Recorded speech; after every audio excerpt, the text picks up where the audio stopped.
அல்லேலூயா.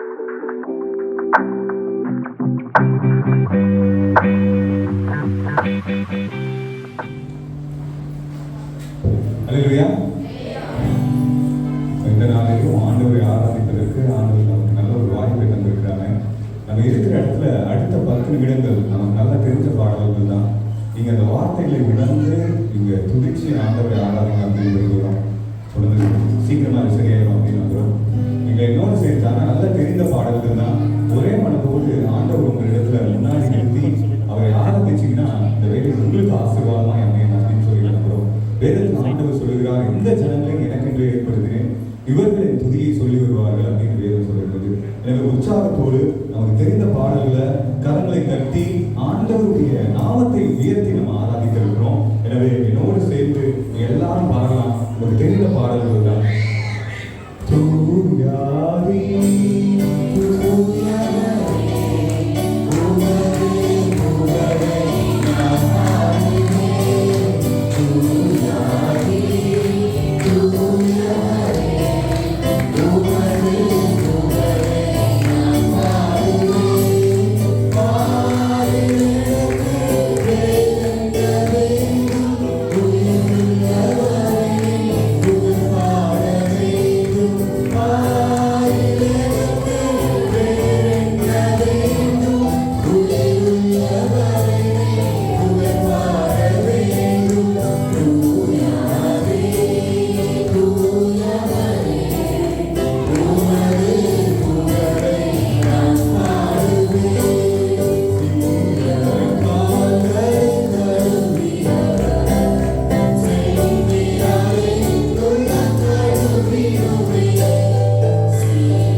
நம்ம எல்லாருக்கும் ரொம்ப முக்கியமான ஒரு தேவையான ஒரு அனுபவத்துக்குள்ள இது ஒரு சும்மா சாதாரணமா ஒரு தான் நம்ம நினைச்சுக்க வேண்டாம். ஏன்னா நம்ம எல்லாருமே நேர்மையா இருக்கணும் அப்படின்னு சொல்லி நம்ம யோசிக்கிறோம், செயல்படுறோம், பிரயாசப்படுறோம். ஆனா நிறைய நேரத்துல நம்மளால எப்படி இருக்க முடியல, நேர்மையா இருக்க முடியல, அப்படிதானே? ஆனா இன்னைக்கு நம்ம முக்கியமா படிக்க போறது கர்த்தருக்கு முன் மேன்மை. சாதாரண உலக பிரகாரமா எதையோ நம்ம தொலைச்சிட்டோம், நம்ம திருப்பி ரிட்டர்ன் பண்ணிட்டோம், திருப்பி கொடுத்துட்டோம் அப்படின்ற நேர்மை மட்டும் கிடையாது. உலக பிரகாரமா நேர்மைனா என்ன? நீ பார்த்தாலும் சரிதான், பார்க்காட்டாலும் சரிதான், நீ எதையாவது கரெக்டா செஞ்சுட்டா அது என்னது? நேர்மை. ஆனா கர்த்தரின் பார்வையில, நம்மை உண்டாக்கினவரின் பார்வையில, ஒருவரும் சேரக்கூடாத ஒளியில் வாசம் செய்கிற இந்த பரிசுத்த கர்த்தரின் பார்வையில நீங்களும் நானும் நேர்மையா இருக்கணும்னா அது கர்த்தரே நம்மளுக்கு சொல்லி கொடுக்குறாரு எப்படி நேர்மையா இருக்கணும்னு. யோபு எழுதின புஸ்தகம் 1வது அதிகாரம் அந்த 1வது வசனத்திலே இருக்கு. நம்ம பின்னால வாசித்தோம்னாலும் பார்க்கலாம். இந்த நேர்மைனா என்ன? இன்டெகிரிட்டி. இங்கிலீஷ்ல இன்டெகிரிட்டி, தமிழ்ல கர்த்தருக்கு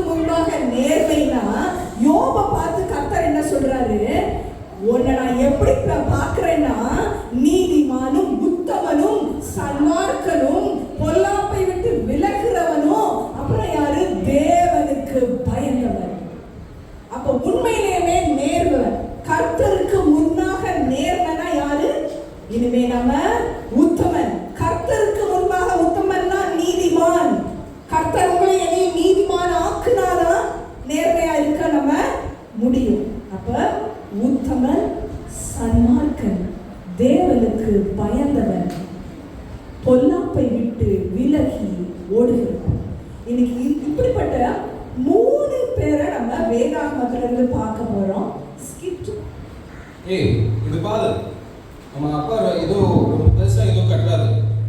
ஆமா, நிறைய மரத்தை வெட்டி ஏதோ கட்டிட்டு இருக்காரு. ஆமா, அவர் என்ன செய்யறாரு?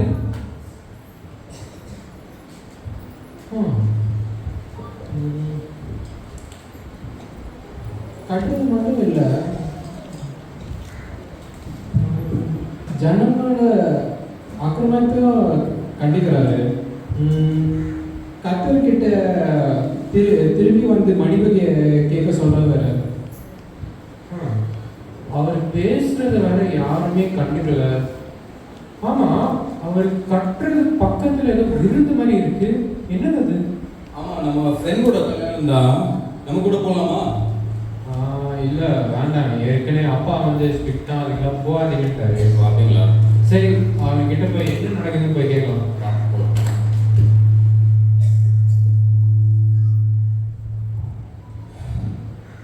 வேலையோட நீளம் 300 முழம், அகலம் 50 முழம், உயரம் 30 முழம். இந்த ஜன்னல் எங்க வைக்கலாம்? வேலைக்கு மேலே வச்சிடலாம். இந்த கதவை எங்க வைக்கலாம்? அதை இந்த சைடில் வச்சிடலாம். கரெக்டாக இருக்கும். சரி. மெயினா என்னது இது? உங்க 3 ஸ்டோரி பில்டிங்கே இது குட்டியா இருக்கு பார்க்க. இது என்னது இது? எங்க இதெல்லாம் ஐடியா வந்துச்சு உங்களுக்கு? மகனே, கர்த்தர் சொல்லியிருக்கிறாரு, அவர் சொன்னபடியே செய்யணும், செஞ்சு முடிக்கணும். என்னப்பா இவ்வளோ அவசரம்? வானத்துக்கு கீழே உள்ள எல்லாமே இந்த வெள்ளத்தில் அழிய போகுதுன்னு கர்த்தர் சொல்லியிருக்கிறாரு. அதனால அவர் கொடுத்த வேலையை நான் செஞ்சுட்டு இருந்தேன். அப்பா எப்போ தெரியுமாப்பா?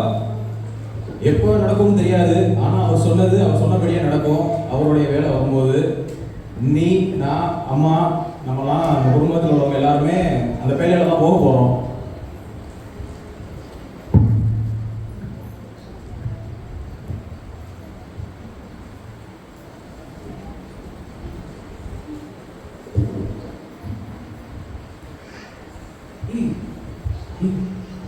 தண்ணி வருது. கிளி என்னடா? ஆக்டோபஸ். என்னடா கப்பல்?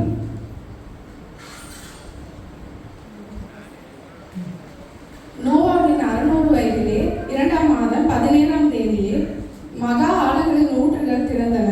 வானத்தின் மதகுகளும் 40 நாள் இரவும் பகலும் பூமியின் மேல் பெருமழை பெய்தது.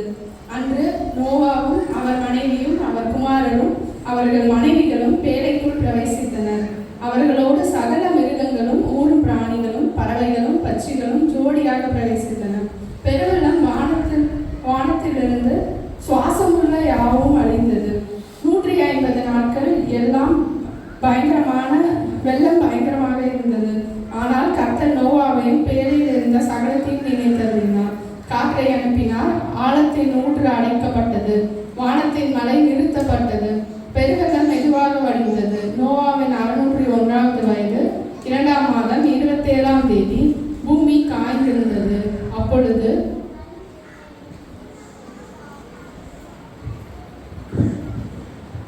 கர்த்தர் சொன்னபடியே நம்ம வேலையை விட்டு வெளியே போகலாம். போயிட்டு ஒரு பலிபீடத்தை கட்டி நமக்கு அவருக்கு ஆராதனை செலுத்தணும்.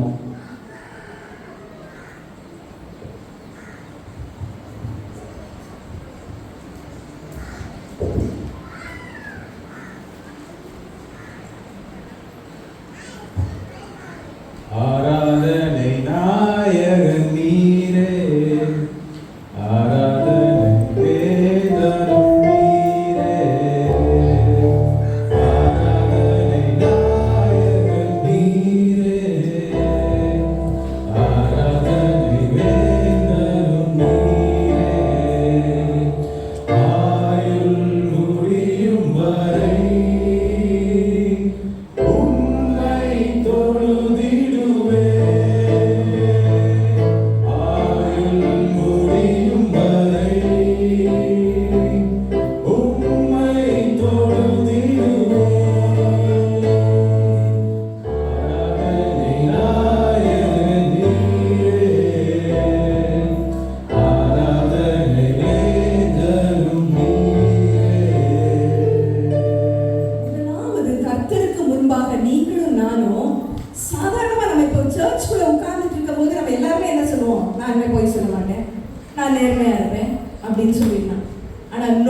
எப்ப நேர்மையா இருந்தாரா? தீமையான நேரத்துல, தீமை சுற்றி இருந்த நேரத்துல.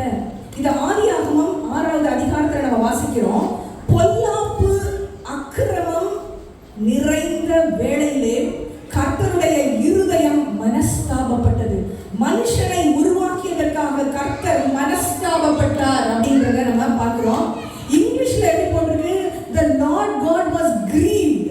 Every intention of the heart of man was evil. எல்லா இருதயத்தின் யோசனையுமே தீமை பொல்லாப்பாக இருந்துச்சு.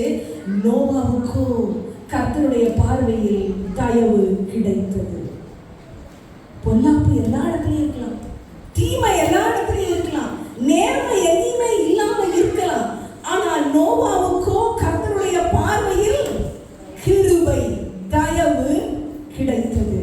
பொல்லாப்பு நிறைஞ்ச இடத்துல இருக்கிறேன்னு சொல்லிட்டு நானும் நீங்களும் அதுக்கு சாக்கு போக்கு சொல்லிட்டு நேர்மை இல்லாம இருக்க வேண்டிய அவசியமே இல்லை. அப்ப தீமையான நேரத்துல நேர்மையா இருக்கணும்னா அதற்கு ஒரு ஆரம்பம் உண்டு. இந்த ஆரம்பம் என்ன? கிருபை. கர்த்தருடைய கிருபையினாலதான் நீங்களும் நானும் கர்த்தருக்கு முன்னால நேர்மையா இருக்க முடியும். இதை நம்ம எபிரேயர் 11வது அதிகாரம் 7வது வசனத்துல கிருபை மட்டும் அல்ல, கிருபை இருக்கு, ஆனா விசுவாசத்தினாலே. நோவாவுக்கு எப்படி அந்த கிருபை கிடைச்சது, தயவு கிடைச்சதுன்னா விசுவாசத்தினாலே நோவா தற்காலத்தில் தெரியாதது, காணாததை குறித்து எச்சரிப்பை பெற்று பயபக்தி உள்ளவன் ஆனான். அவன் குடும்பம் ரட்சிக்கப்படுவதற்காக அவன் பேழையை உண்டு பண்ணினான். அப்ப கிருபை இருக்கு நம்ம எல்லாருக்கும், இருக்கா இல்லையா? நம்ம எல்லாரும் கிருபையினாலதான் இங்க நிக்கிறோம், உட்காரணும், வந்திருக்கிறோம். ஆனா விசுவாசம் தேவை. இப்ப விசுவாசத்தினால நீங்களும் நானும் என்ன செய்யணும்? தற்காலத்துல சரி எனக்கு இந்த காரியம் நடக்குமா இல்லையான்னு தெரியல அப்படின்னு சொல்லி நம்ம நினைச்சா, நம்ம ஆண்டவருடைய பாதத்துல உட்கார்ந்தோம்னா என்ன கேக்குது? ஆண்டவருடைய சத்தம். இன்னைக்கு எத்தனை பேர் நம்ம ஆண்டவருடைய சத்தத்தை கேட்டோம்? இன்னைக்கு எத்தனை பேருக்கு நம்ம ஆண்டவருடைய சத்தம் கேட்டுச்சு? எச்சரிப்பின் சத்தமா இல்ல என்ன சத்தம்? இன்னைக்கு வசனம் என்ன எல்லாரும் சொல்லுவோமா? இது எனக்கும் சரிதான், நம்ம எல்லாருக்கும் சரிதான். இன்னைக்கு எச்சரிப்பின் சத்தம். 1 தீமோத்தேயு 4:16 உன்னை குறித்தும் உன் உபதேசத்தை குறித்தும் எச்சரிக்கையாய் இரு. உன்னை குறித்தும் உன் உபதேசத்தை குறித்தும் எச்சரிக்கையாய் இரு. இப்ப இந்த எச்சரிப்பின் சத்தம் இந்த நோவாவுக்கும் அன்னைக்கு கேட்டுச்சு. என்ன எச்சரிப்பின் சத்தம்? நம்ம பார்த்தோம்ல, ஆழத்துல இருந்து என்ன வரப்போகுது? தண்ணி வரப்போகுது, வானத்தின் மதகுகள் திறக்க போகுது, அந்த பெரு வெள்ளம் வரப்போகுது, எல்லாருமே அழிய போறாங்க. அப்ப நோவாக்கு மட்டும்தான் என்ன சத்தம்? எச்சரிப்பின் சத்தம் கேட்டுச்சா? நோவா மூலமா நிறைய பேருக்கு எச்சரிப்பின் சத்தம் கேட்டிருக்கும்ல, ஆனா யாருமே என்ன செய்யல? கேட்கல. நோவா மட்டும் கேட்டாரு, அவருடைய குடும்பம் அங்க ரட்சிக்கப்பட்டது. அப்ப ஆரம்பத்துக்கு கிருபையோட சேர்ந்து விசுவாசமும் தேவை. இன்னைக்கு எச்சரிப்பின் சத்தமா இல்லைன்னா சந்தேகத்துல நம்ம இருந்தோம்னா, இந்த சந்தேகப்படாத, குழப்பாத அப்படிங்கிற சத்தமா? என்ன சத்தம் நம்மளுக்கு ஆண்டவர்கிட்ட இருந்து வருது? அவருடைய வார்த்தையின்படி, நம்மளா இமேஜின் பண்றது சத்தம் கிடையாது. அவருடைய வார்த்தையின்படி என்ன சத்தம் இன்னைக்கு கேட்குதோ நம்ம என்ன செய்யணுமே செய்யணும். நோவா என்ன செஞ்சாரு? நோவா என்ன சொன்னாரு அன்னைக்கு? கர்த்தர் சொன்னபடியே நான் செய்வேன், செய்து முடிப்பேன். கொப்பேர் மரத்துல தான் அவர் என்ன செய்ய சொன்னாரு? பேடையை செய்ய சொன்னாரு. நோவா சொன்னாரா, நான் கொப்பேர் மரத்துல செய்ய மாட்டேன், நான் வேற மரத்தை கொண்டு வரேன். நம்ம என்ன செய்வோம்? இது சீப்பா இருக்காண்டாரு, நான் ஏன் நேர்மையா இருக்கணும்? இது சீப்பா இருக்கு, இதை நான் வாங்கிக்கிறேன். இது சீப்பா இருக்கு, நான் இதை போய் கொண்டு போய் கொடுத்துடுறேன். இது நேர்மையா? கொப்பேர் மரத்துல தான் அவர் செஞ்சாரு, சொன்னதை தான் செஞ்சாரு. ஒரே ஒரு ஜன்னல் தான் வையின்னு சொன்னாரு கர்த்தர். நம்ம தான் என்ன சொல்லுவோம்? ஆண்டவரே, ஒரு ஜன்னல் மூச்சு முட்டிடும், எனக்கு 2-3 ஜன்னல் எனக்கு வேணும், 2-3 வாசல் எனக்கு திறக்கணும். ஒரே கதவை தான் அந்த ஆண்டவர் வச்சாரு நோவாக்கு. அந்த கதவையும் பூட்டிட்டார். இன்னைக்கு ஒருவேளை ஒரு கதவு தான் நம்ம வாழ்க்கையில இருக்கலாம், அந்த கதவையும் கர்த்தர் பூட்டி இருக்கிறாரா? பூட்டி இருந்தா அந்த பேழைக்குள்ளே உட்கார்ந்து இருக்கிறது தான் நேர்மை. நான் எப்படியாவது தில்லு முள்ளு பண்ணி நான் வெளியில வந்துருவேன்னு சொன்னா அதுக்கு பேர் என்னது? நேர்மை இல்லை. அப்ப ஆரம்பம் உண்டு, ஆனா ஆழம் இருக்கிறது. ஆழத்தின் ஊற்றுக்கள் அங்க திறக்கப்பட்டது அப்படின்னு நம்ம வாசிக்கிறோம். என்ன ஆழம் இங்க உண்டுன்னா, எப்படி இந்த வெள்ளம் முடிஞ்சது நம்ம வாசித்து பார்த்தோம்னா ஆதியாகமம் 8வது அதிகாரம் 1ஆம் வசனத்துல என்ன போட்டிருக்குது? கர்த்தர் நோவாவை நினைத்தருளினார், காற்றை அனுப்பினார், அங்கே அந்த அடங்காத ஜலமோ அந்த வற்றாத நீரூற்றும் அடங்கியது. அப்ப எதை அனுப்பினார் கர்த்தர்? காற்று. புதிய ஏற்பாடுல காற்றுன்னா ஹோலி ஸ்பிரிட். ஸ்பிரிட். காற்றுனா என்ன? ஸ்பிரிட். அப்ப நிக்கோதேமுன்னு ஒருத்தர் இருந்தார், தெரியுங்களா எல்லாருக்கும்? அவர் என்ன பண்ணாரு? ராத்திரியில வந்தாராம் ஏசப்பா கிட்ட. ஏசப்பா கிட்ட ராத்திரியில வந்து என்ன கேட்டாரு? நீங்க ஒரு போதகர், உங்களை மாதிரி யாருமே அற்புதம் செய்ய முடியாது அப்படின்னு சொன்ன ஏசப்பா என்ன சொல்றாங்க? ஜலத்தினாலும் ஆவியினாலும் ஒருவன் பிறவாவிட்டால் தேவனுடைய ராஜ்யத்தை காண மாட்டான், அடுத்து பிரவேசிக்க மாட்டான்னு சொல்றாங்க. அப்ப இவங்க நிக்கோதேமு சொல்றாங்க, இது எப்படி ஆகணும்னு ஏசப்பா என்ன சொல்றாங்க? காற்று. காற்றானது எப்படி வீசுறதுன்றது உங்களுக்கு தெரியாது, சத்தம் மட்டும்தான் கேட்கும். காற்று எங்க போகுது எங்க வருதுன்னு உங்களுக்கு தெரியாது. ஆனா இப்படிதான் இருப்பான் ஆவியினாலே பிறந்தவன். அப்படின்னா என்ன அர்த்தம்? ஒருவன் கிறிஸ்துவுக்குள் இருந்தான், பழைய புது சிருஷ்டியாகிறான். எல்லாம் என்ன சண்டே ஸ்கூல் பிள்ளைங்களுக்கு தெரியல, பிபிஎஸ் யாரெல்லாம் வந்தா எல்லாரும் சேர்ந்து சொல்லலாமா? சேர்ந்து சொல்லலாமா? 2 கொரிந்தியர் 5:17. சத்தமா சொல்லலாம் எல்லாரும். ஒருவர்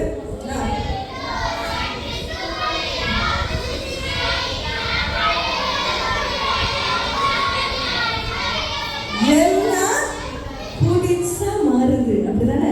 அப்ப பரிசுத்த ஆவியானவர் உங்களுக்கும் எனக்குள்ளாரும் அவர் வந்துட்டாருன்னா எல்லாம் புதுசாகுது. கேட்கலாம், கவனமா கேட்கலாம். புதுசாகுது, ஆவிக்குரிய கண்கள் திறக்கப்படுது. எல்லாம் புதுசுன்னா என்ன? ஆவிக்குரிய கண்கள் திறக்கப்படுது. எந்த இடத்துல போனா தீமை இருந்தாலும் நம்ம நேர்மையா எப்படி இருக்கணும்னு கர்த்தர் சொல்லி கொடுக்குறாரு. சொல்லி கொடுக்க அவர் மேல நம்ம அன்பு வைக்க 1 கொரிந்தியரையும் நம்ம பார்க்கிறோம். 2வது அதிகாரம் 9வது வசனம் 10வது வசனத்துல நம்ம என்ன வாசிக்கிறோம்னா, எழுதி இருக்கிறபடி தேவன் தம்மிடத்தில் அன்பு கூறுகிறவர்களுக்கு ஆயத்தம் பண்ணினது. பேழை மட்டும் ஆயத்தம் பண்ணல கர்த்தர். இங்க நோவா என்ன ஆயத்தம் பண்ணாரு?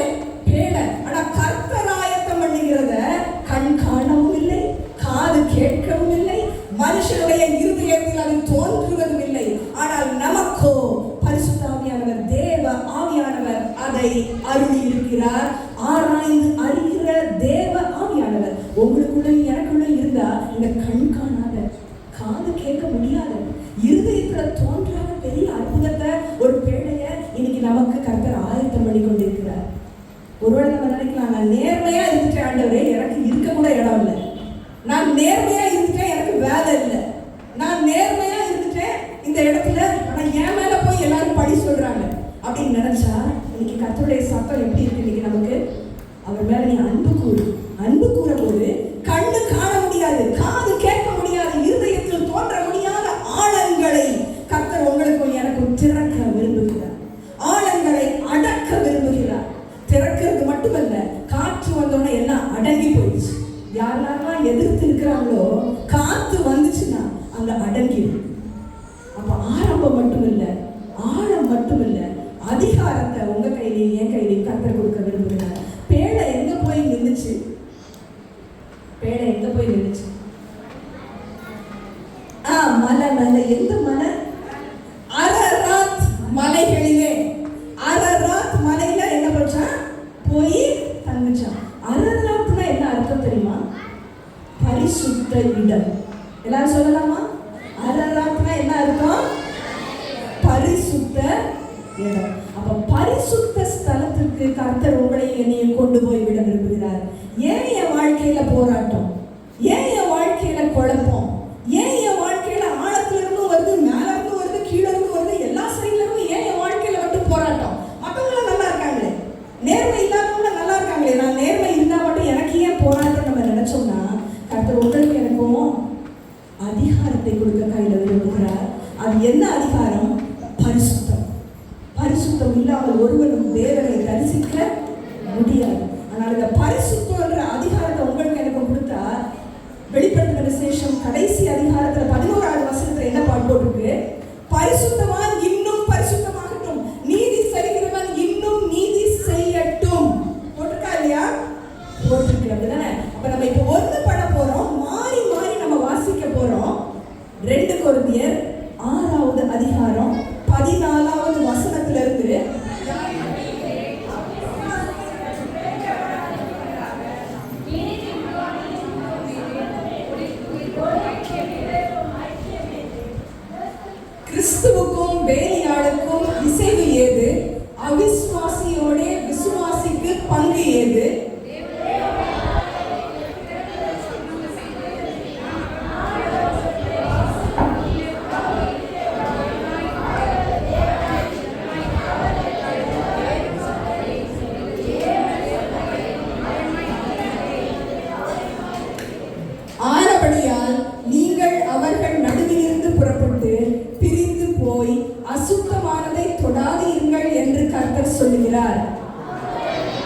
தேவ பயத்தோட பூரணப்படுத்துங்கள். அரராத் மலை, நான் பேழையை விட்டு இறங்கிட்டேன், நான் ஆராதனை பாடிட்டேன் அப்படியோட நிறுத்த முடியாது. என்ன செய்யணும்? பரிசுத்தவான் இன்னும் பரிசுத்தவானாக மாறணும். அதற்கு யார் தேவை? கர்த்தர் தேவை. இருளுக்கும் ஒளிக்கும் என்ன சம்பந்தம்? ஒரு சம்பந்தமும் கிடையாது. கிறிஸ்துவுக்கும் பேலியாளுக்கும் சம்பந்தம் ஏது? கிறிஸ்துவின் ஆலயத்திற்கும் ஆலயம் இல்லாத இடங்களுக்கும் என்ன சம்பந்தம்? ஆலயம் இல்லாத இடத்துக்கு எத்தனை தடவை நம்ம போறோம்? சினிமா தியேட்டருக்கு எத்தனை தடவை போறோம்? ஆலயத்திற்கு நம்ம எத்தனை தடவை வரோம்? ஆலயத்திற்கும் கர்த்தர் இல்லாத இடத்திற்கும் சம்பந்தம் ஏது? அப்ப கர்த்தருக்கு முன்பாக நேர்மையா நீங்களும் நானும் இருக்கணும்னா, அன்னைக்கு நோவாக்கு என்ன கிடைச்சது? வானவில் வந்ததுல கடைசியில வாக்குத்தத்தம் உடன்படிக்கை கிடைச்சதுல வானவில். உங்க வாழ்க்கையிலும் ஏன் வாழ்க்கையிலையும் இங்கே வானவில் கர்த்தர் உடன்படிக்கையை அவர் திருப்பியும் ஸ்திரப்படுத்த விரும்புகிறார், வர்த்திக்க பண்ண விரும்புகிறார். நோவா வெளியில போன பிறகு கர்த்தர் என்ன சொன்னாரு? நீங்க பலுகி பெருகுங்க, உங்களை வர்த்திக்க பண்ணுவேன். நம்மை வர்த்திக்க பண்ணணும்னா கர்த்தர் ஆவிக்குரிய பிரகாரமாக, சரீர பிரகாரமாக நம்மை வர்த்திக்கப்படணும்னா பரிசுத்தம் தேவை. இன்னைக்கு வானவில் கர்த்தர் உங்க வாழ்க்கையிலே என் வாழ்க்கையிலே வைக்க விரும்புகிறார். பரிசுத்தம் தேவை. தீமையான நேரத்துக்கு நேர்மை தேவை. ரெண்டாவது நம்ம பார்ப்போம் இன்னொருத்தரோட வாழ்க்கை. அதுல என்ன நேர்மைங்கிறத நம்ம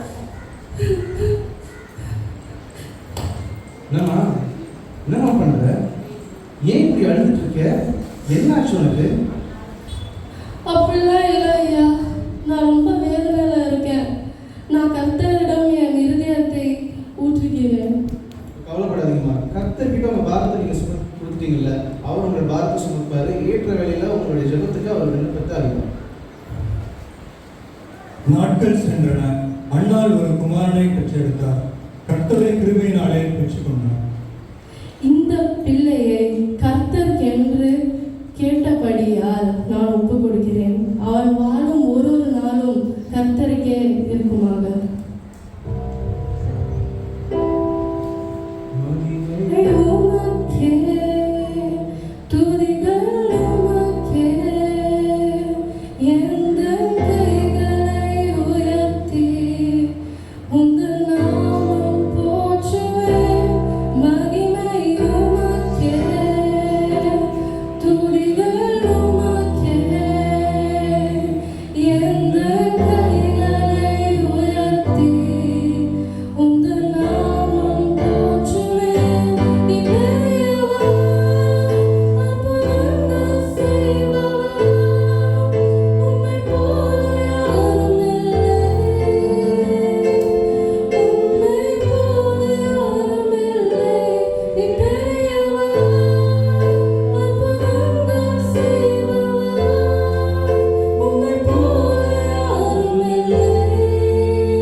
கர்த்தரை போல பரிசுத்தர் யாரும் இல்லார். பலவீனின் வில் முறிக்கப்பட்டது, சிறியவனை புழுதியிலிருந்து எடுத்து உயர்த்துவார். சாமுவேல் என்ற அந்த பிள்ளை கர்த்தருடைய ஆலயத்தில் பணிவிடை செய்து கொண்டிருந்தான். ஒரு நாள் சாமுவேல் தூங்கிக் கொண்டிருக்கையில், சாமுவேலே சாமுவேலே,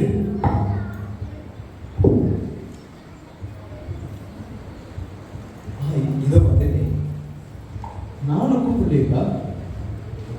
சரி. சாமுவேலே சாமுவேலே,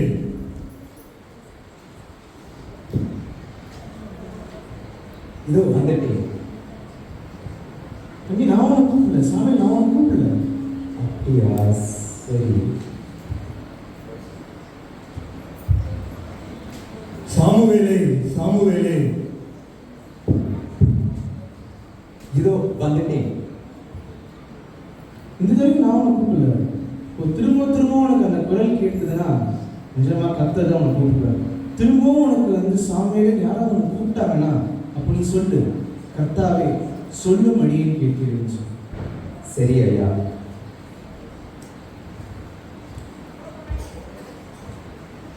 சாமுவேலே சாமுவேலே, கர்த்தாவே சொல், அடியை கேட்கிறேன். கர்த்தர் சாமுவேலுக்கு தன்னையும் தன்னுடைய திட்டங்களையும் வெளிப்படுத்தினார்.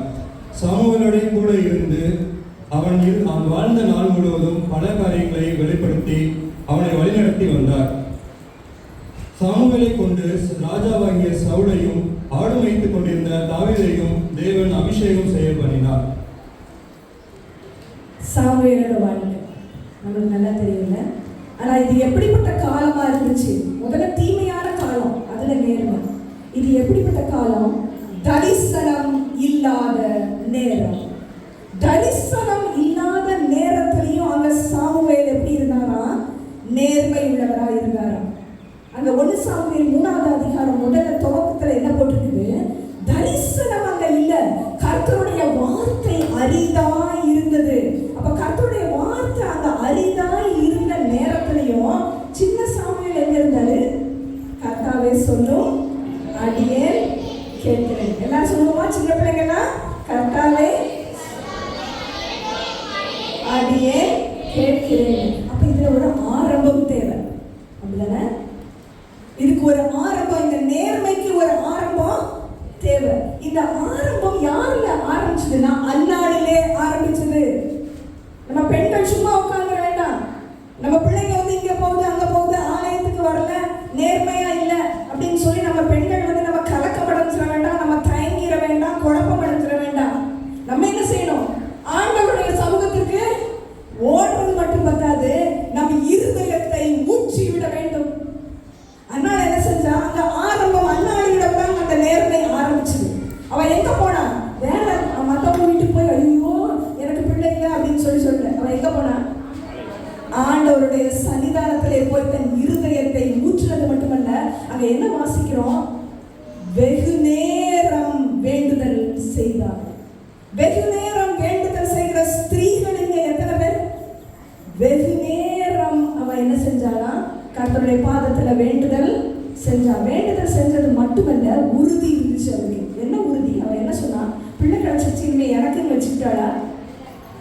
நான் சொன்னபடியே கர்த்தரிடத்தில் கேட்டு அவருக்கென்றே வாங்கினதுனால அவருக்கே உயிருள்ள நாளெல்லாம் நான் ஒப்பு கொடுக்குறேன் அப்படின்னு சொல்லி அவரோட மனசுல என்ன இருந்துச்சு?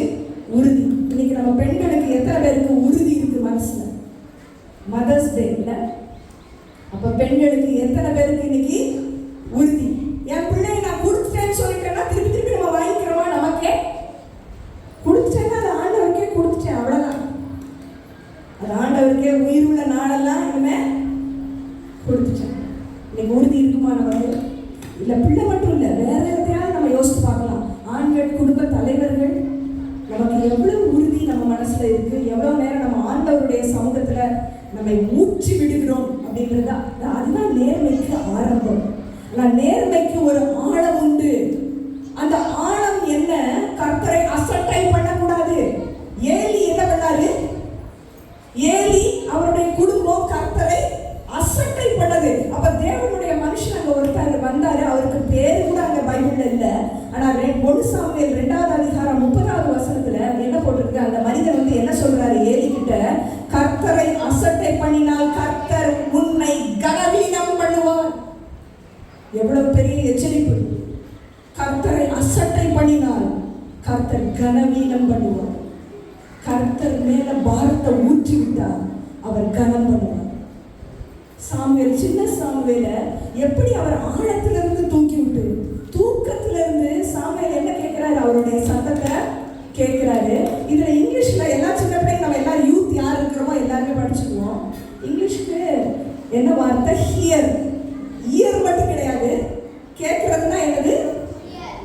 ஹியர். HEAR. இந்த ஹியர்னா என்ன அர்த்தம்னா அதை கவனிக்கணும். கேட்கறது மட்டும் பத்தாது, கவனிக்கணும். கேட்டு கவனித்து கீழ்ப்படிந்து கர்த்தர் பின் செல்லுகிற இருதயத்தை உடையவன் சாமுவேல் என்று கர்த்தர் அறிந்ததினாலே அவனை அழைத்தார். இன்னைக்கு உங்களையும் என்னையும் கர்த்தர் அழைக்க விரும்புகிறார். ஆனா நம்ம கேட்கிறவங்களா மட்டும் இருக்குமா? சின்ன பிள்ளைங்க கவனிங்க, கேட்டு என்ன செய்யணும்? கேட்டு கவனித்து கீழ்ப்படிந்து கர்த்தருக்கு பின்னால போகணும். இதுக்கு இங்கிலீஷ்ல எப்படின்னா ஹியர்ஸ் சொல்லலாமா? Hears, listens, obeys, follows. நான் திருப்பி சொல்லலாமா? ஹியர்ஸ், லிசன்ஸ், அப்புறம் என்ன சொல்லி கொடுத்தேன்? obeys, follows. இதுதான் ஆழம். இந்த ஆழத்துக்குள்ள நீங்களும் நானும் இறங்கிட்டோம்னா இது வெறும் ஆண்டவர் பின்னால் நம்ம சும்மா ஏதோ கண்ணை மூடிட்டு போற ஆழம் கிடையாது. Hears, listens, obeys, follows. கடைசி மட்டும் அவன் அபிஷேகம் பண்றாரு. யார் அபிஷேகம் பண்றாரு? சவுலை மட்டும் இல்ல. யாரை அபிஷேகம் பண்ணுங்க? அதிகாரத்தை உங்களுக்கு எனக்கும் கர்த்தர் கொடுக்க விரும்புகிறார். அபிஷேகம் சவுல் மேல மட்டும் இல்ல. சவுலுக்கு அபிஷேகம் போயிட்டு யாருக்கு அபிஷேகம் வந்தது? தாவீதுக்கு. அப்ப தாவீது எங்க இருந்தாரு? ஆடு மேய்ச்சிட்டு தான் இருந்தாரு. அப்படிதானே? ஆடு மேய்ச்சிட்டு இருந்த தாவீத தேறினவனாக கர்த்தர் மாற்றினார். இன்னைக்கு உங்களையும் என்னையும் தேறினவர்களாக. அப்படின்னா யாருக்கெல்லாம் 100க்கு 100 மார்க் வாங்கணும்னு ஆசையா? யாருக்கெல்லாம் 100க்கு 100 மார்க் வாங்கணும்னு ஆசையா?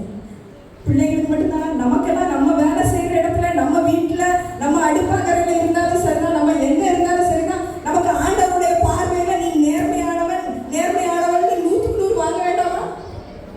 பிள்ளைங்க மட்டும்தான் கை தூக்குறாங்க. ஏன்னா அவங்களுக்கு மட்டும்தான் மார்க்கு வேணுமா? நமக்கும் என்ன வேணும்? நேர்மைக்கு 100க்கு 100 மார்க்கு வேணும். அப்ப நம்ம என்ன செய்யணும்? Hears, listens. சொல்லுங்க எல்லாரும். Hears, listens, obeys, follows. கேட்டு கவனித்து கீழ்ப்படிந்து கர்த்தருக்கு பின்னால் நம்ம போக போறோம். அப்ப இந்த அபிஷேகம் உங்களை என்னை எப்படி மாற்றும் தெரியுமா? 2 சாமுவேல் 16வது அதிகாரத்தில் நம்ம வாசிக்கிறோம். தாவீது ஆட்டை மட்டும் மேய்க்கல, அவனை என்ன ஆக்குனாராம் கர்த்தர்? அவனை பராக்கிரமசாலி. எப்படி கூப்பிட்டாங்கன்னா அவனை? பராக்கிரமசாலி, யுத்த வீரன், காரிய சமர்த்தன், சௌந்தரியம் உள்ளவன், கர்த்தர் அவனோட கூட இருக்கிறார். இப்ப நீங்களும் நானும் உங்களை என்னை கர்த்தர் உயர்த்த விரும்புகிறார், அதிகாரத்தை கொடுக்கிறார்னா எப்படினாலும் இருக்கலாம். நமக்கு புத்திசாலித்தனம் இருக்கலாம், 100க்கு 100 மார்க் வாங்கலாம், என்னெல்லாமோ இருக்கலாம். ஆனா யார் கூட இருக்கணும்? கர்த்தர். கர்த்தர் கூட இருந்தாரா 100க்கு 100 நேர்மை மார்க் வாங்க முடியும். இல்லைன்னா வாங்கவே முடியாது. அவன் எப்படி இருந்தா? நம்ம முதல்ல சொன்னோம் பராக்கிரமசாலி. எப்படி பராக்கிரமசாலியா இருந்தானா? அவன் என்ன செஞ்சானா? ஆடு மேய்க்கும் போது ஒரு சிங்கம் வந்துச்சான். அவன் என்ன செஞ்சான்? அத சிங்கத்துல எடுத்துட்டு அந்த ஆடை வாயில இருந்து மீட்டுட்டு வந்துட்டான். கரடியோட வாயில இருந்து மீட்டுட்டு வந்துட்டான். அப்படின்னா பராக்கிரமசாலினா என்ன அர்த்தம்? வெறும் ஸ்ட்ரென்த், ஸ்ட்ராங்கா இருந்தான். அப்படிதானே? அடுத்து என்ன போட்டிருக்கு பைபிள்ல? அவன் யுத்த வீரன். யுத்த வீரன்னா என்ன அர்த்தம்? யார் உங்களுக்கு எதிரின்னு தெரியணும். தெரியுமா? தெரிய வேண்டாமா? தெரியணும்ல. ஒரு யுத்தத்துக்கு போறோம், ஒரு சண்டைக்கு போறோம்னா நம்ம யார் எதிரின்னு நம்மளுக்கு தெரியுமா? தெரியணும்ல. அப்ப இந்த யுத்த வீரனுக்கு யார் எதிரின்னு எப்படி தெரிஞ்சுட்டான்? தாவீதுக்கு என்ன கர்த்தர் சொல்லி கொடுக்குறாரு? இந்த விருத்த சேதனம் இல்லாத பெலிஸ்தன் தேவனுடைய சேனையை நிந்தித்ததால் அவன் ஏமாற்றுறான். அப்ப யுத்த வீரன்னா யாருன்றது எதிரின்னு தெரியணும். எதிரி யாரு? பெலிஸ்தர் கிடையாது. எதிரி யாரு? விருத்த சேதனம் இல்லாதவன். அப்ப எதிரி உங்களுக்கும் எனக்கும் யாரு? உடன்படிக்கையில இல்லாதவங்களை எதிரி யாரு? பிசாசானவன் பிடிச்சு வச்சிருக்கான். அப்ப பிசாசு தான் நம்மளுக்கு எதிரி. நம்ம ஒருத்தர் எதிரி கிடையாது. அப்படிதானே? தாவீது என்ன சொல்றாரு? பெலிஸ்தர் சொல்றாரு. அப்படி சொல்றாரு. இந்த விருத்த சேதனம் இல்லாதவன். அப்ப யுத்த வீரன்னா உங்களுக்கு புரிஞ்சுக்கொள்ளணும் யார் எதிரின்னு நமக்கு புரிஞ்சுக்கொள்ளணும். அப்பதான் நம்மளை காப்பாற்ற முடியும். நம்ம உபதேசத்தையும் கர்த்தருக்கு முன்னால அதை நிலை நிறுத்தி அவர் கொடுக்க முடியும். யுத்த வீரன் மட்டும் இல்ல, காரிய சமர்த்தன்னு பார்த்தோம். சவுல் என்ன பண்றாரு? அவருடைய முழு அந்த ட்ரெஸ்ஸையும் யார் கொடுக்குறாரு? சவுல் ராஜா என்ன பண்றாரு? எல்லாருக்கும் தெரியுமா இந்த கதை? சின்ன பிள்ளைங்களுக்கு சவுல் ராஜா என்ன பண்றாரு? அவருடைய சட்டையை கொடுக்குறாரு, ஆயுதத்தை கொடுக்குறாரு. ஆனா தாவீதுக்கு அது பத்துச்சா? அவன் போட்டு நடந்து பார்க்கறான். அவன் என்ன சொல்றான்? இந்த அபியாசம் எனக்கு கிடையாதுன்னு சொல்லிட்டு எல்லாத்தையும் கலட்டி கொடுத்துறாரு. சர்வாயுத வர்க்கத்தை நீங்கள் நானும் எத்தனை நாள் போட்டிருக்கோம்? எத்தனை நாள் மறந்துருக்கோம்? மறந்துட்டோம்னா இப்போ உடனே போட்டுக்கலாம். கர்த்தருடைய சர்வாயுத வர்க்கத்தை நம்ம உடனே இப்ப போடணும். சௌந்தரியம் உள்ளவன் அவன் மட்டும் சொல்லல, நான் நல்லவன் அவன் சொல்லல, நான் நல்லா இருக்கிறேன் எதிரி சொன்னானா. கோலியாத் சொல்றான், இந்த சௌந்தரியம் உள்ள இந்த பையன், குட்டி பையன் மாதிரி வர்றான், அவனை நான் நானே போலனா அடிச்சுடுவேன்னு சொல்றான். அப்ப நம்ம நல்லவங்கன்னு மற்றவங்க சொல்லணும், நம்ம சொல்லி பிரயோஜனம். நம்ம எதிரி எதை சொல்லணும், நம்ம கோலியாத் நம்மளை பார்த்து சொல்லணும், இவன் சௌந்தரியம் உள்ளவன், இவன் சௌந்தரியம் உள்ளவன் அப்படின்னு சொல்லி நம்ம எதிரி சொல்லணும். நம்ம சொல்லி பிரயோஜனம் இல்லை. கர்த்தர் நம்மோடு இருக்கிறார் என்றால் யுத்தம் கர்த்தருடையது. நம்ம போராட்டம் எதுவானாலும் இருக்கலாம், ஆனா யுத்தம் கர்த்தருடையது. நம்ம தேவைகள் எதுவானாலும் இருக்கலாம், ஆனா யுத்தம் கர்த்தருடையது. The battle belongs to the Lord. இப்ப இன்னைக்கு நம்ம எங்க இருக்கிறோம், எந்த இடத்துல இருக்கிறோம்? தீர்மையில நேர்மை, பரிசுத்தம் தேவை. ரெண்டாவது நம்ம என்ன பார்க்கிறோம்? தரிசனம் இல்லாத இடத்துல நேர்மை. கர்த்தர் உங்க மூலமாகவும் என் மூலமாகவும் பெரிய காரியங்களை செய்ய விரும்புகிறார். தாவீதின் மூலமாக மட்டுமல்ல, கிறிஸ்து இயேசுவினால் உங்களுக்கு எனக்கு என்ன கிருபை கிடைச்சிருக்குது. மெய்யாகவே மெய்யாகவே நான் உங்களுக்கு சொல்கிறேன், நான் பிதாவின் இடத்தில் போகிறதினால் நீங்கள் நான் செய்யும் கிரியையும் செய்வீர்கள், நான் செய்யும் கிரியைகள் மேலாவும் நீங்க என்ன செய்வீங்க, செய்வீர்கள். அப்ப ஏசப்பா செஞ்சதுக்கு மேல எப்படி உயர்வு? இந்த உயர்வை உங்களுக்கு எனக்கு இந்த அதிகாரத்தை கர்த்தர் இன்னைக்கு கொடுக்க. கடைசியில நம்ம எல்லாரும் ஒரு சின்ன எக்ஸசைஸ் பண்ண போறோம். எல்லார் கைக்கும் ஒரு கிளவுஸ், சரியா? முடிஞ்ச அளவு இந்த கிளவுஸை மாட்டிக்கணும். எல்லாருமே ஒரு குட்டி கிளவுஸ் மாட்டிக்கணும், சரியா?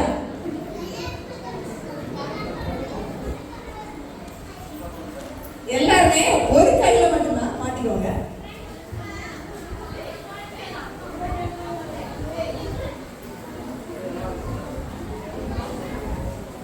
ஃபுல்லா மாட்டிடணும், சரியா? இப்படி ஃபுல்லா எல்லாருமே மாட்டிக்கணும். சரி, எல்லாரும் மாட்டிட்டு உட்காந்துட்டோமா? நேரத்துல நேர்மை. எனக்கு தைரியமே இல்லை ஆண்டவரே, இந்த காரியத்தை செஞ்சு முடிக்கிறதுக்கு எனக்கு தைரியமே இல்லை அப்படின்னு சொல்றவங்களுக்கு இதுவே தைரியம் நமக்கு எப்படி கர்த்தர் நம்மளுக்கு சொல்லி கொடுக்குறாருன்றது ஒரு சின்ன எக்ஸசைஸ். தீமோத்தேயுவின் வாழ்க்கையின் மூலமாக எப்படி நம்ம தைரியமான பிள்ளைங்களா நீங்களும் நானும் இருக்கலாம். எந்த இடத்துலையும் கஷ்டம் வரலாம், நஷ்டம் வரலாம், சோர்வு வரலாம், கவலைகள் வரலாம், அதன் மத்தியில நீங்களும் நானும் எப்படி தைரியமா இருக்கலாம்னு சொல்லி நம்ம தீமோத்தேயுவின் வாழ்க்கையில இருந்து நம்ம எல்லாம் மாட்டிட்டோமா, சத்தம் போடாம இருக்கணும். மாட்டிட்டோம்னா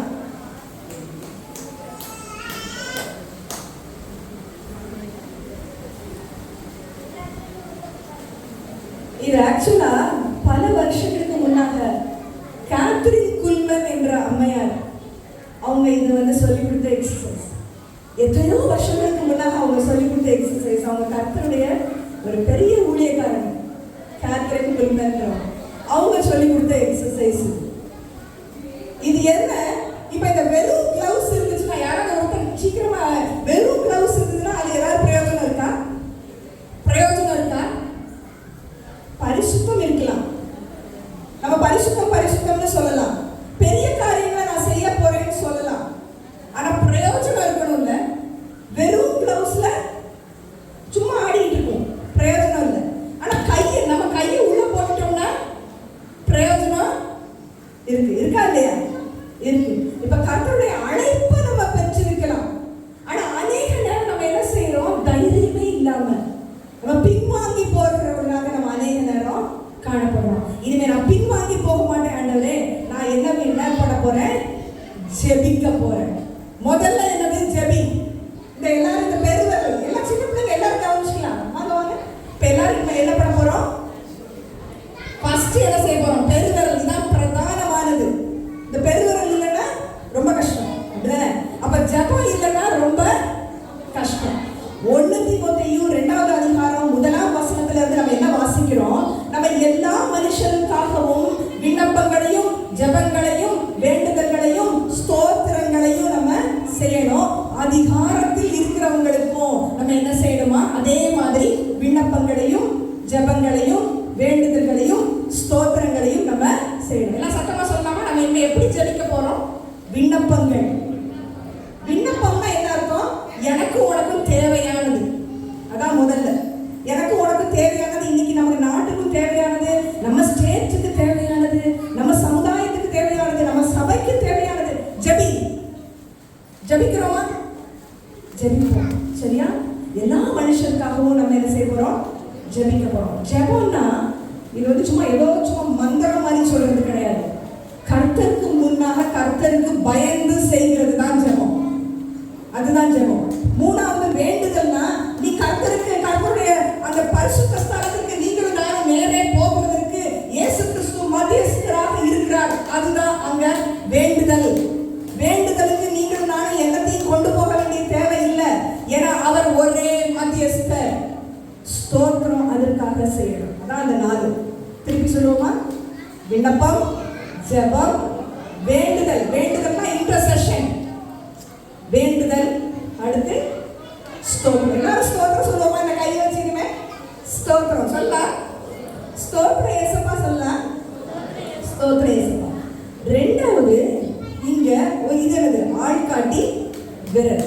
இது என்னதுன்னா கண்காணிகள். அவங்களுக்காக ஜெபிக்கணும். கண்காணிகள் யாரு? எல்டர்ஸ். இங்க நம்ம கொஞ்சம் பேர் தான் இருக்கிறாங்க கண்காணிகள். பாஸ்டர் ஐயா அவங்க எல்லாம் யாரு? நமக்கு கண்காணிகள். அப்ப அவங்களுக்காக, அவங்க குடும்பத்திற்காக நம்ம ஜெபிக்க கடமைப்பட்டிருக்கோம். மூணாவது விரல், நடுவிரல் யாரு? அதுதான் தீமோத்தேயு. நடுவிரல் யாரு? விசுவாசி. தீமோத்தேயு யாரு? ஒரு விசுவாசி. நடுவிரல் எல்லாரும் சொல்லுங்க. நடுவிரல் என்னது? விசுவாசி. சொல்லு. விசுவாசி. இப்ப தீமோத்தேயு எப்படிப்பட்ட விசுவாசியா இருந்தானா, அவனுடைய அப்பா கிரேக்கர், அவங்க அம்மா யாரு? யூத ஸ்திரீ. ஆனாலும் அவங்க எப்படிப்பட்ட ஊழியம் செஞ்சாங்கன்னா, நல்ல ஊழியக்காரன், வெட்கப்படாத ஊழியக்காரன், தன் ஊழியத்தை நிறைவேற்றின ஊழியக்காரன். என்ன ஊழியக்காரன்? நல்ல ஊழியக்காரன், வெட்கப்படாத ஊழியக்காரன், ஊழியத்தை நிறைவேற்றணும். விசுவாசிக்கிறோம் நீங்கள் நானும் சொல்லிட்டோம்னா இனிமே என்ன செய்யணும்? நமக்கு கொடுக்கப்பட்ட ஊழியத்தை நிறைவேற்றணும். விசுவாசிச்சேன்னு சொல்லிட்டா மட்டும் பத்தாது, ஊழியத்தை நிறைவேற்றணும். அடுத்து பிரசங்கி. பிரசங்கினா என்ன? பேசு. ஏசப்பாவை பத்தி இனிமே என்ன செய்யணும்? பேசணும். சமயம் வாய்க்காலும் வாய்க்காவிட்டாலும் யாரை குறிச்சு பேசணும்? ஏசப்பாவை குறிச்சு நம்ம இனிமே பேசணும். அடுத்து என்னது? அடுத்து இன்னொன்று உட்கார்ந்துருக்கு. அதுல என்னது? என்ன பண்ணலாம்? தியானி. தினமும் தியானி. வேதத்தை தினமும் தியானி. ஜபிக்கணும். ஜபத்துல ஆரம்பிக்கணும். இங்க என்னது? வேதத்தை தினமும் தியானிக்கணும். அப்ப தீமோத்தேயுவுக்கு அவர் என்ன சொல்லி கொடுக்கிறாரு? உன் இளவயது நீ நினைக்காத, உன் வார்த்தையிலும் உன் நடக்கையிலும் ஆவியிலும் அன்பிலும் விசுவாசத்திலும் கற்பிலும் விசுவாசிகளுக்கு மாதிரியாயிரு. 1 தீமோத்தேயு 4:12. விசுவாசிகளுக்கு மாதிரியாய் இருக்கணும். அப்ப இது என்னது? மாதிரியாய் இருக்கணும். அதுக்கு என்ன செய்யணும்? நம்ம தியானிக்கணும். அப்படின்னா பைபிள் நம்ம வாசிக்கணும். இப்ப தியானிச்சோம்னா அங்க வெறும் வானவில் மட்டும் நம்மளுக்கு கிடையாது. கர்த்தர் வானத்தின் பொக்கிஷ சாலையை திறந்து உங்களுக்கு எனக்கு கொடுக்கிறது மட்டும் கிடையாது. வானத்துல வாசஸ்தலத்தை கர்த்தர் உங்களுக்கு எனக்காகவும் என்ன செய்யறாரா? ஆயத்தம் பண்ணிட்டு இருக்கிறார். எத்தனை பேர் நம்புறீங்க? எத்தனை பேர் நம்புறோம்? வானத்துல என்னது? வாசஸ்தலம். எல்லாரும் கை தூக்குவோமா? வானத்துல இனிமே எனக்கு வீடு இருக்கு. வாசஸ்தலம் என்னது? வீடு. வானத்துல என்ன இருக்குது? நம்ம எல்லாருக்கும் வீடு இருக்கு. அங்க வீடு மட்டும் இல்ல, ஒரு பந்தியும் ஆயத்தமாய் இருக்குது. ஆட்டுக்குட்டியானவரின் கல்யாண விருந்து. பந்தி இல்லை. பந்தினா எந்திரிச்சு போயிடணும். விருந்துன்னா அங்கேயே இருக்கலாம், அப்படிதானே? ஆனால் அங்க ஒரு பெரிய விருந்து நம்மளுக்கு ஆயத்தமா இருக்கு. இப்ப நம்ம சொல்லலாமா? இது ரிப்போர்ட் கார்டு. இந்த ரிப்போர்ட் கார்டு இப்ப நாங்க இப்ப எல்லாருக்கும் கொடுப்போம். ஒரு சின்னது இதே மாதிரி ஒரு சின்ன ஒரு வசனம், சரியா? அதை வச்சு நீங்க திங்கள்ல இருந்து ஞாயிற்றுக்கிழமை வரைக்கும் உங்களுக்கும் எனக்கும் கர்த்தர் கொடுத்த தேவ வரத்தை தேவ பயத்தோட அதை கொழுந்து விட்டு எரியப்படுகிற ஒரு பெரிய கிருபைக்குள்ளாக கர்த்தர் நம்மளை வழி நடத்தட்டும். நீங்களும் நானும் என்ன பண்ண போறோம்? ஜெபி. சத்தமா சொல்லாமா? ஜெபி.